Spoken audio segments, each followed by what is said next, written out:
Mormon faith, we are told that we, after reading the Book of Mormon, so someone who's coming and who is a investigator, we call them, we tell them to read the Book of Mormon, and at the end to pray with a sincere heart and ask if the Book of Mormon is true. Mm-hmm. And if they get a confirmation from the Spirit, we call it, of warm feelings or of it could be tinglings or a flash of insight or something otherworldly.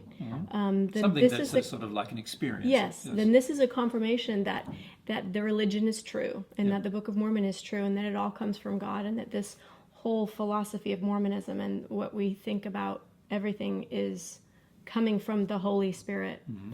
What are your thoughts about that? Well, again, it relates back to how the Book of Mormon got created in the first place. When we have a group of spirits who are very interested in perpetuating a certain truth or belief system that they have created, they then engage people on the earth in a series of actions which improve the process. And we've just had a bit of noise. I don't think it's actually from here. I think it's from somewhere else in another room. It sounds like a screen being come down. Yeah, it does actually. We'll see whether it continues. So if we go back to the question, so we have a group of spirits who are now intensely desiring to perpetuate the belief system. They, of course, want the belief system to grow on Earth rather than to be degraded through some kind of process. So they are engaging this process of wanting it to grow. So what they do is they encourage the personal experiences to occur. Does that make sense? Mm-hmm. And the personal experiences are things like these tingling sensations and all these other sensations that occur through the process that occurs. The beauty of doing this from their perspective is that every single person that engages that particular process will be convinced, at least for a short period of time, they'll be convinced that what that process was an experience with God, a spiritual experience that validated their belief system. And like I said, this happens in all other faiths too. So unfortunately, you've also got, besides Mormons, you've also got Christians who are going through the same process, who then have these validating experiences.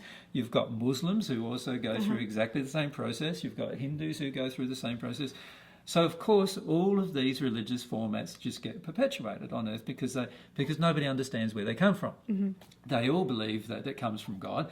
However, God doesn't work like that in the sense that God hasn't got three minds about something. God's got one particular opinion. And the reality is if there are completely different belief systems receiving the same kind of acknowledgement from a so-called God, it would make sense that it's probably not the God that's the one God that created us, but rather somebody else.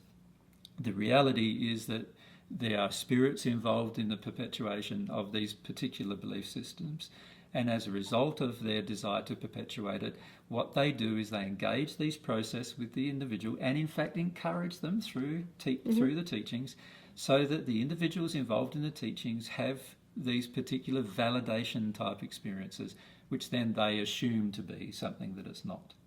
Okay. And that's what's occurring for many in the Mormon faith, just as it's occurring for many in every other religious format on